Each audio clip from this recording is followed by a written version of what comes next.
The morning sun cast long shadows across the Nebraska plains, as 15-year-old Ayanna gathered wild berries near the creek that bordered her village. Her nimble fingers moved quickly, filling the woven basket her grandmother had made for her last winter.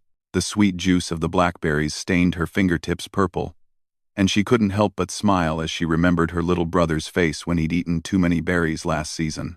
The peaceful silence of the prairie was suddenly shattered by the thundering sound of hooves approaching from the east. Ayanna's blood ran cold as she recognized the distinctive war cries echoing across the grassland.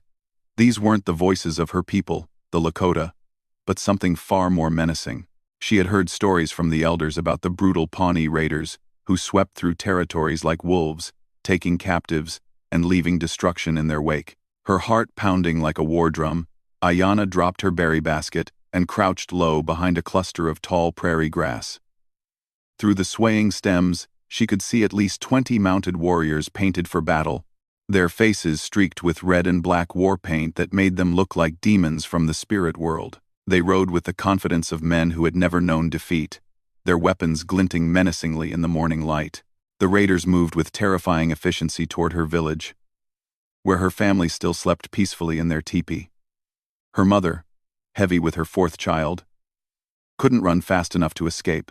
Her father and the other men had left 3 days ago on a hunting expedition, leaving the village defended only by the elderly men and teenage boys. Ayanna's mind raced with horrible possibilities as she realized her people were completely unprepared for this attack. She wanted to scream a warning to her village, but she knew the distance was too great, and her voice would only reveal her hiding spot to the raiders. Tears of frustration and fear streamed down her cheeks as she watched the war party disappear over a small hill, heading directly toward everything she held dear in this world. Ayanna knew she had to move, but which direction offered safety?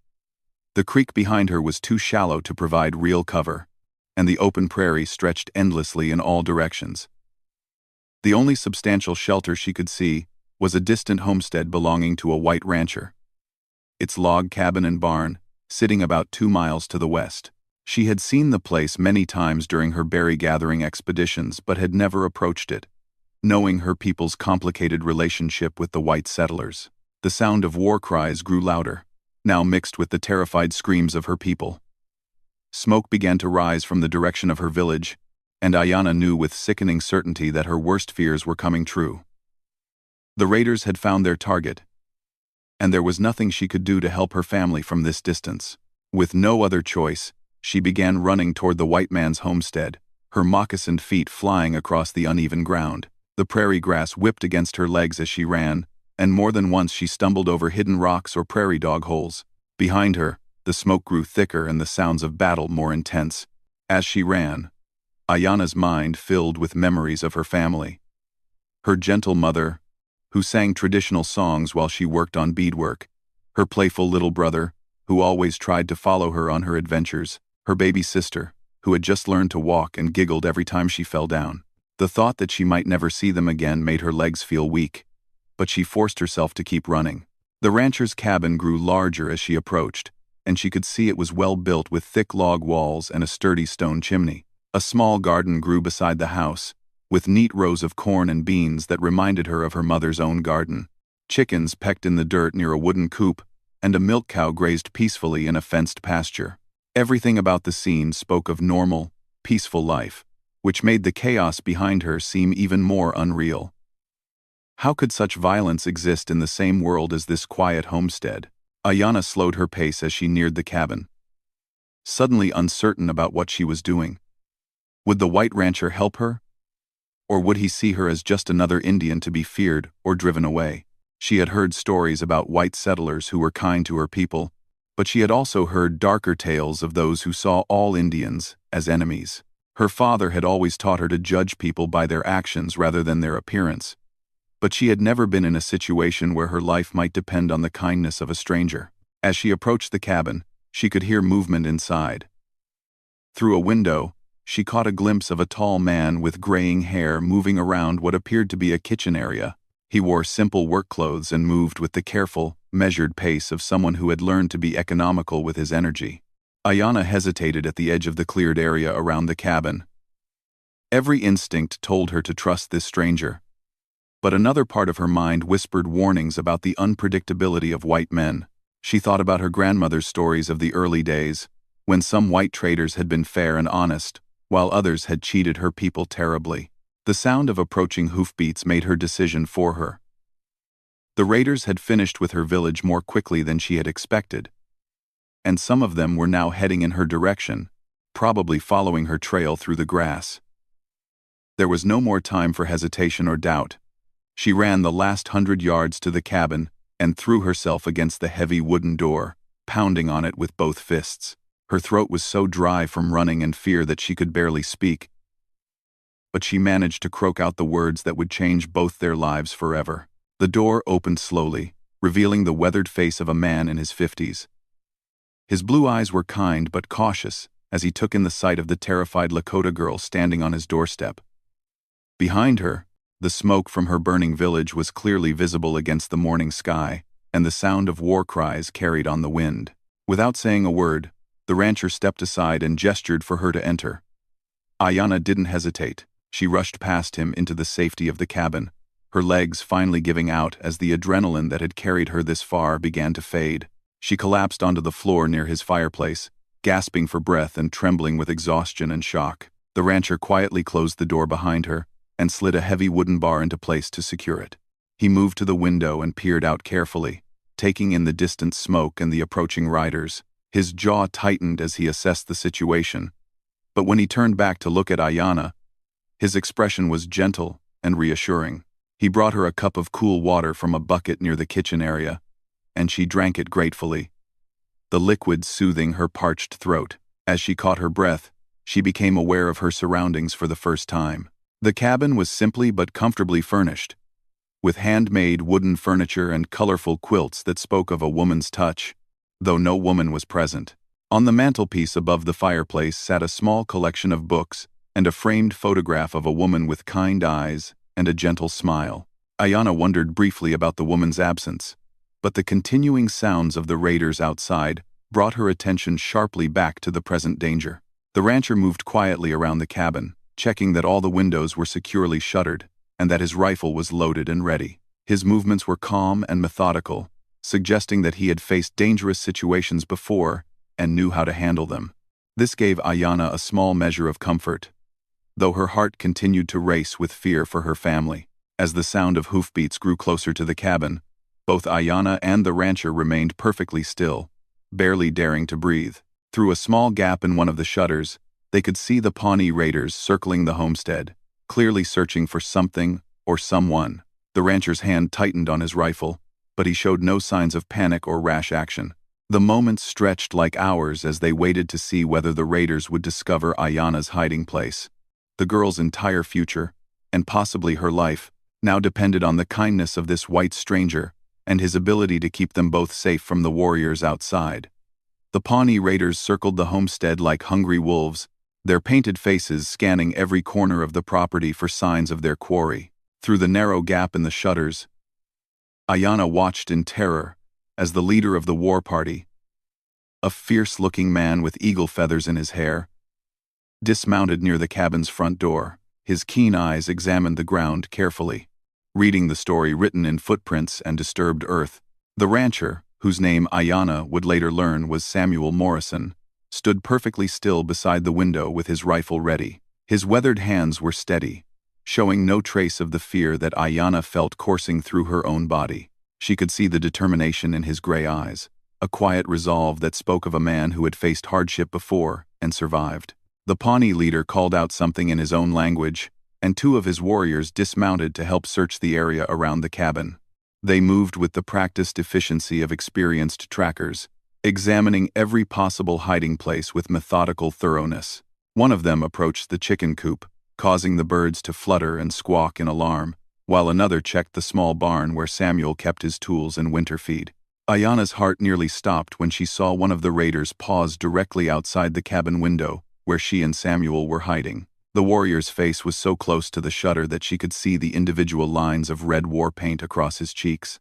He seemed to sense something, his head tilted slightly, as if listening for sounds from within the cabin. Samuel slowly, carefully, placed a gentle hand on Ayanna's shoulder, offering what comfort he could, while maintaining absolute silence. The simple gesture meant more to her than he could have known. In that moment of terror, surrounded by enemies who would show no mercy if they found her, the kindness of this stranger was like a beacon of hope in the darkness. The warrior outside the window remained motionless for what felt like an eternity.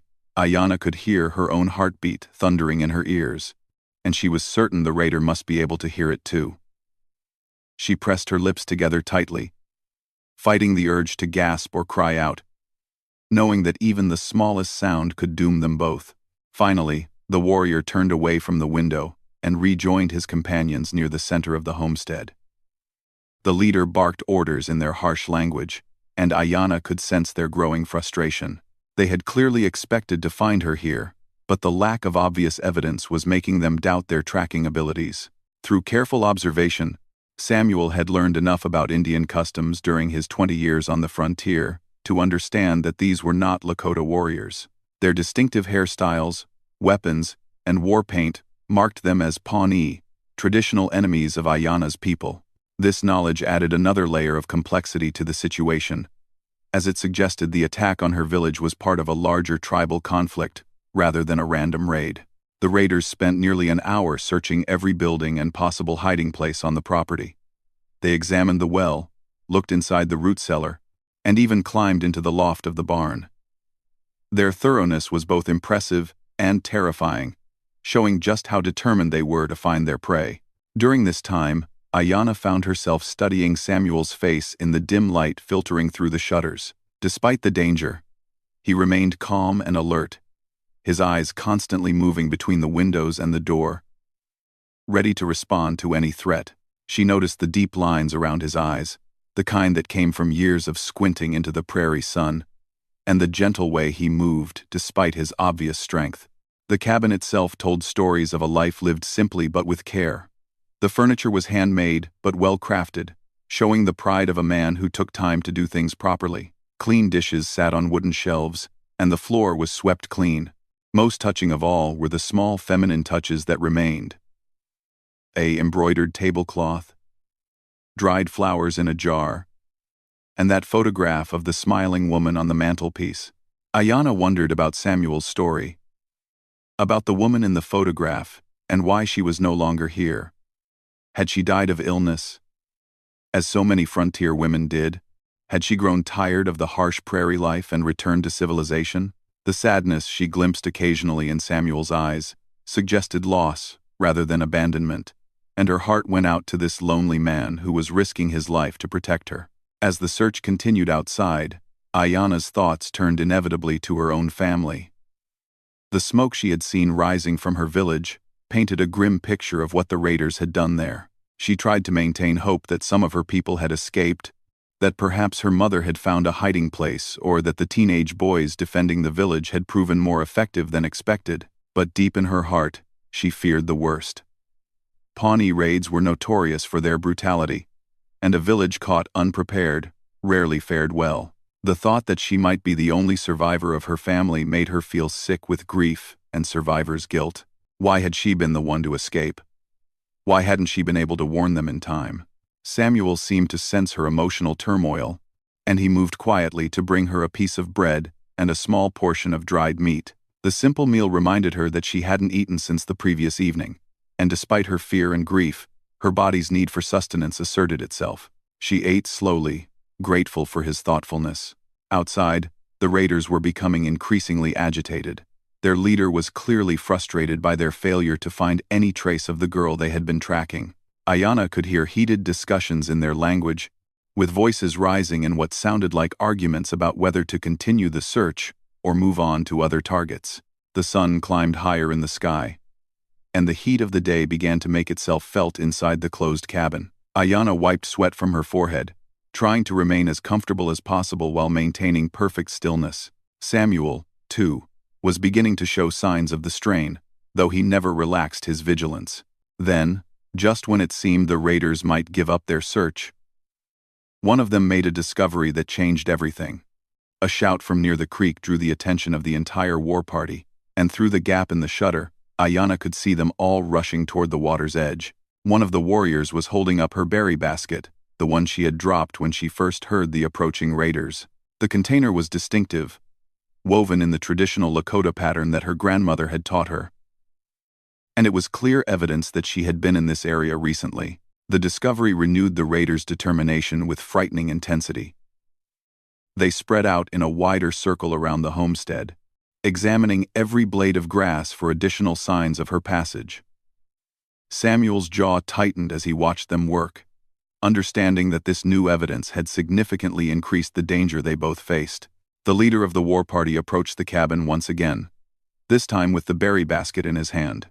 He studied the ground around the building more carefully than before, and Ayanna could see the moment when he spotted the faint impressions her moccasins had left in the soft earth near the door. His triumphant shout brought the other warriors running, and suddenly the cabin was surrounded by 20 armed and painted Pawnee warriors, all convinced that their quarry was hidden somewhere inside. The leader hammered on the door with his war club, shouting demands in a mixture of Pawnee and broken English. Samuel looked at Ayanna with eyes full of regret and determination. Without words, he communicated that he was prepared to defend her with his life, but that the odds against them were now overwhelming. The time for hiding was over, and soon they would face a test that would determine whether either of them survived to see another sunset. The hammering on the door grew more violent, and cracks began to appear in the heavy wooden planks. Samuel checked his rifle one final time and positioned himself where he could see both the door and the largest window. Ayanna found herself thinking of her family, of her grandmother's stories about courage in the face of impossible odds, and of the unexpected kindness of the white rancher who had given her shelter. Whatever happened next, she knew that Samuel Morrison had already proven himself to be a man of honor, someone willing to risk everything for a stranger in need. In a world that often seemed full of hatred and violence between different peoples, his compassion offered hope that understanding and decency could still triumph over fear and prejudice. The wooden door splintered under the relentless assault of the Pawnee war clubs, and Samuel Morrison knew that in moments the raiders would break through. He looked at Ayanna one final time, seeing the terror in her dark eyes mixed with a courage that reminded him of his late wife Martha during her final illness. The girl was young, but she had the spirit of a survivor, and he was determined that she would live to see another day. Samuel made a decision that surprised even himself. Instead of waiting for the door to break completely, he walked calmly to it and lifted the heavy wooden bar. The sudden silence outside told him that the raiders had heard the sound and were preparing for whatever came next. With deliberate slowness, he opened the door and stepped out onto his porch, his rifle held at his side in a non-threatening position. The Pawnee leader, caught off guard by this unexpected development, raised his war club but hesitated when he saw the calm demeanor of the white rancher. Samuel's gray eyes met those of the warrior chief, and for a long moment, the two men studied each other across the cultural divide that separated their worlds. Samuel spoke slowly and clearly, using the few Pawnee words he had learned during his years on the frontier, mixed with hand signs that were common among Plains tribes. He told them that he was alone in his cabin, that he had seen no Lakota girl, and that they were welcome to search his property if they wished. His manner was respectful but unafraid, showing the kind of quiet dignity that warriors of any culture could recognize and appreciate. The Pawnee leader was clearly skeptical, but something in Samuel's bearing gave him pause. This white man was not cowering or pleading for his life, nor was he making threats he couldn't back up. Instead, he stood with the calm confidence of a man who had lived honestly and faced death before without flinching. Behind Samuel, hidden in a small storage space beneath the cabin's floorboards that he had quickly shown her, Ayanna listened to every word of the conversation taking place above her head.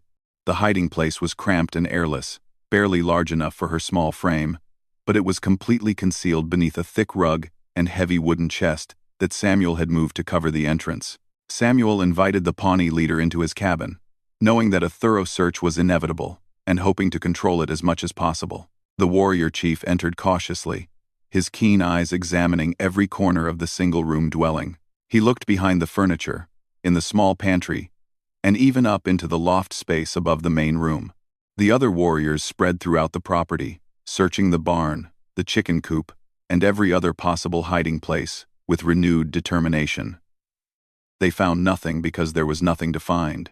Ayanna was safely hidden beneath their feet, breathing quietly through a small gap between the floorboards while they walked overhead. As the search continued, Samuel maintained a calm conversation with the Pawnee leader, offering him water and showing him the same courtesy he would extend to any visitor. This unexpected hospitality seemed to confuse the warrior, who was accustomed to either hostility or terrified submission from white settlers. Samuel learned that the raiders had indeed attacked the Lakota village at dawn, taking several captives and driving off the horse herd. The leader spoke proudly of their victory, describing how they had caught their enemies completely unprepared. But one girl had escaped, a young woman who could identify their faces and potentially lead a rescue party back to them. The news about her village filled Ayanna with grief, but she also felt a surge of hope. If captives had been taken, it meant at least some of her people were still alive. Her family might be among the prisoners, which meant there was still a chance she could see them again if she could somehow help arrange their rescue. Samuel listened to the warrior's boasts without showing any emotion. But inwardly, he was calculating possibilities. He had dealt with Indian captivity situations before and knew that recently taken prisoners were usually held for several days before being moved to permanent camps. This meant there might be an opportunity for rescue if word could be gotten to the right people. After an hour of searching that yielded nothing, the Pawnee leader began to show signs of frustration and doubt. Perhaps their tracking had been wrong, or maybe the girl had doubled back toward the river and escaped in a different direction. His warriors were growing restless, eager to return to their captives and begin the journey back to their own territory. Samuel sensed the change in mood and carefully began to encourage the raiders to continue their search elsewhere. He mentioned water sources where a fleeing girl might have gone to drink, and hunting trails that led away from his property toward other possible hiding places. His suggestions were subtle and helpful, designed to point them away from his homestead without making them suspicious. The Pawnee leader was experienced enough to recognize good advice when he heard it, even from an enemy. Samuel's knowledge of the local terrain was clearly extensive, and his suggestions made sense tactically. More importantly, his calm demeanor and willingness to help suggested that he really didn't know anything about the missing girl. As the war party prepared to leave, the leader turned back to Samuel with what might have been respect in his eyes. He spoke briefly in his own language, and while Samuel couldn't understand all the words, the tone suggested something like thanks or acknowledgement of his cooperation. Samuel nodded in return, maintaining his calm facade until the last warrior had mounted his horse and the entire party had disappeared over the eastern horizon. Only then did he allow himself to show the tension he had been holding inside, his hands trembling slightly as he secured his cabin door and moved to release Ayanna from her hiding place. The girl emerged from beneath the floorboards like a prairie flower blooming after a storm, her face streaked with dust and tears but her eyes bright with gratitude and determination. Samuel helped her to her feet and brought her water to wash her face, treating her with the same gentle care he had shown during their terrifying ordeal. As Ayanna cleaned herself up, Samuel began to plan their next moves. The immediate danger was past, but the situation was far from resolved. The girl's village had been destroyed and her people taken captive, leaving her alone and vulnerable in hostile territory. She couldn't return home because there was no home to return to, and she couldn't stay with him indefinitely without endangering them both. But Samuel Morrison was a man who had faced many challenges during his years on the frontier, and he had never been one to abandon someone in need. He began to explain to Ayanna, using a mixture of English, sign language, and the few Lakota words he knew, that he had a plan that might help rescue her people. 3 days' ride to the north was Fort Robinson, where Samuel had friends among both the military personnel and the civilian scouts. Some of these men had experience dealing with Indian captivity situations, and they might be willing to organize a rescue mission if approached correctly. The key was getting word to them quickly, before the Pawnee raiders could move their captives too far from the original attack site. Ayanna listened carefully to Samuel's plan, her quick mind grasping the possibilities and challenges involved. She knew the country between here and Fort Robinson, having traveled through it with her father on trading expeditions. More importantly, she knew that some of the scouts at the fort were half Lakota men who might be sympathetic to her people's situation. The journey would be dangerous for both of them. Samuel would have to leave his homestead unprotected, risking the loss of everything he had worked years to build. Ayanna would have to travel through territory where her presence might provoke hostility from white settlers or soldiers who couldn't distinguish between friendly and hostile Indians.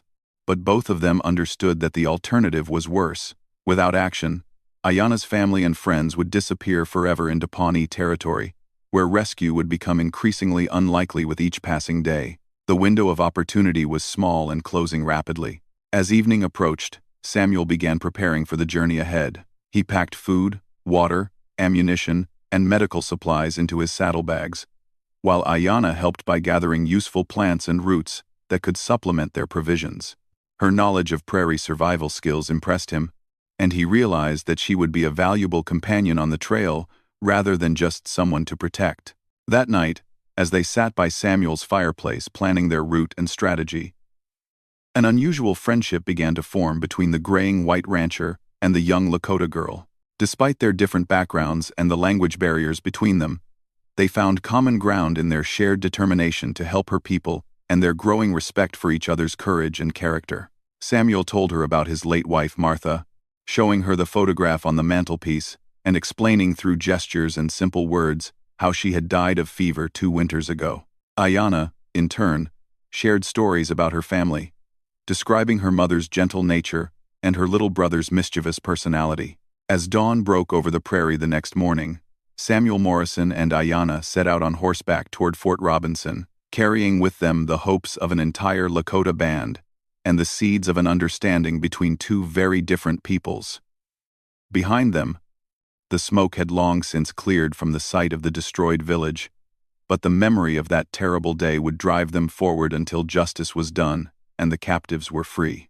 Their journey would test both their courage and their growing friendship, but it would also prove that compassion and determination could triumph over hatred and fear, even in the harsh and unforgiving world of the frontier plains.